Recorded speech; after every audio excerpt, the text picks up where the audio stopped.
વિસ્તારો પર તો અમદાવાદની હવા દિલ્હી જેવી પ્રદૂષિત થઈ રહી છે। દિલ્હીની શ્રેણીમાં આવી ગઈ છે અમદાવાદની હવા। અમદાવાદમાં અનેક વિસ્તારમાં એક્યુઆઈ 200ને પાર ગયો છે। થલતેજનું એક્યુઆઈ સૌથી ખરાબ છે। સૌથી ઝેરી હવા થલતેજ વિસ્તારની જાનો એર ક્વોલિટી ઇન્ડેક્સ 244ને પાર પહોંચી ગયો છે। સીપી નગરમાં 211 એક્યુઆઈ, ગ્યાસપુરમાં 201 એક્યુઆઈ, ગોતામાં 200 તો બોપલમાં 199 એક્યુઆઈ નોંધાયો છે। સોનીની ચાલી અને નવરંગપુરામાં 196 એક્યુઆઈ નોંધાયો છે। શાહીબાગમાં 193 એક્યુઆઈ નોંધાયો છે।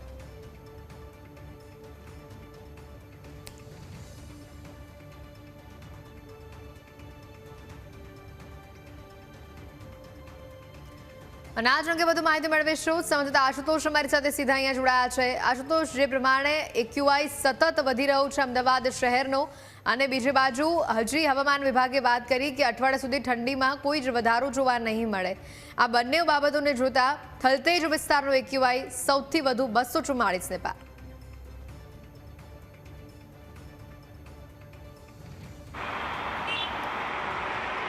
જી, હવે અમદાવાદ પણ દિલ્હી બની રહ્યું હોય તે પ્રકારનું વાતાવરણ જે છે તે જોવા મળી રહ્યું છે। સીધા દ્રશ્યો બતાવું છું કે થલતેજ અને ગોતા વિસ્તારમાં સૌથી વધુ એક્યુઆઈ જે છે તે જોવા મળ્યું છે। થલતેજની વાત કરીએ તો 244 જે છે તે એક્યુઆઈ જોવા મળે છે। તો બીજી તરફ સીપી નગરમાં 211, ગ્યાસપુરમાં 201 તો અને ગોતાનો 200 એક્યુઆઈ જે છે તે જોવા મળ્યો છે। એટલે રેસિડેન્શિયલ એરિયા જે છે તે સૌથી વધારે એમાં એક્યુઆઈ જે છે તે જોવા મળ્યું છે। ખાસ કરીને બોપલમાં પણ 199, સોનીની ચાલ અને નવરંગપુરામાં પણ 196 એક્યુઆઈ જે છે તે જોવા મળ્યો છે।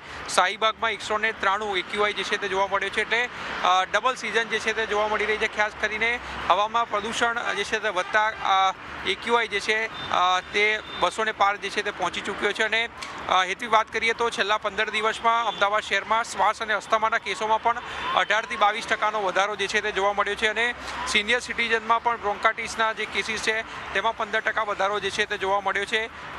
બીજી વાત કરીએ નાના બાળકોની, તો નાના બાળકોમાં પણ આની અસર જે છે તે જોવા મળતી હોય છે। અને નાના બાળકોમાં પણ અસ્થમાના ટ્રિગર એપિસોડ્સમાં જે છે તે પણ 25%નો વધારો જે છે નોંધાયો છે। એક્યુઆઈ જે છે ખાસ કરીને વાહનોનું પ્રદૂષણ છે, કન્સ્ટ્રક્શનની ધૂળ છે, ઔદ્યોગિક એકમો જે છે તેના કારણે ફેલાતું હોય છે। અને સૌથી વધારે 38 થી 42% જે છે તે વાહનોના પ્રદૂષણના કારણે એક્યુઆઈ જે છે તેની અસર જે છે તે પડતી હોય છે। તો બીજી તરફ વાત કરવામાં આવે તો ઔદ્યોગિક એકમો છે, કન્સ્ટ્રક્શન સાઇટ છે, તેમાં પણ કન્સ્ટ્રક્શન જે ધૂળ ઉડતી હોય છે તેમાં પણ 25 થી 30% જે છે અસર જે છે તે પ્રદૂષણમાં થતી હોય છે।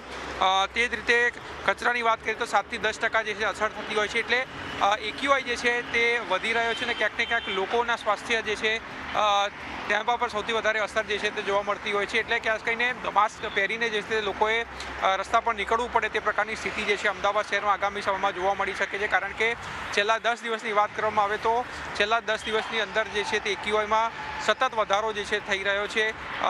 થલતેજ વિસ્તાર એ રેસિડેન્શિયલ વિસ્તાર છે, ગોતા જે છે તે પણ રેસિડેન્શિયલ વિસ્તાર છે, પરંતુ જે રીતે કન્સ્ટ્રક્શન સાઇટો અહીંયા ચાલી રહી છે તેના કારણે ધૂળમાં રજકરણ જે છે તે ઉડતા ફેલાય છે અને તેના જ કારણે એક્યુઆઈ જે છે તે 200ને પાર જે છે તે પહોંચી ચૂક્યો છે। જી આશુતોષ, મહત્વની વાત છે કે જે પ્રમાણે એક્યુઆઈ વધ્યો છે, પ્રદૂષણ વધવાના ઘણા જ બધા કારણો છે, હવા ઝેરી બનવાના ઘણા બધા કારણો છે, લોકોએ જાગવાની જરૂર છે અને આની સાથે એએમસીએ હવે કડક પગલાં લેવા પડશે। નહીં તો એક્યુઆઈ જે 244 પર અત્યારે થલતેજ વિસ્તારનો પહોંચ્યો છે તેને 250 પાર કરતાં પણ વાર નહીં લાગે।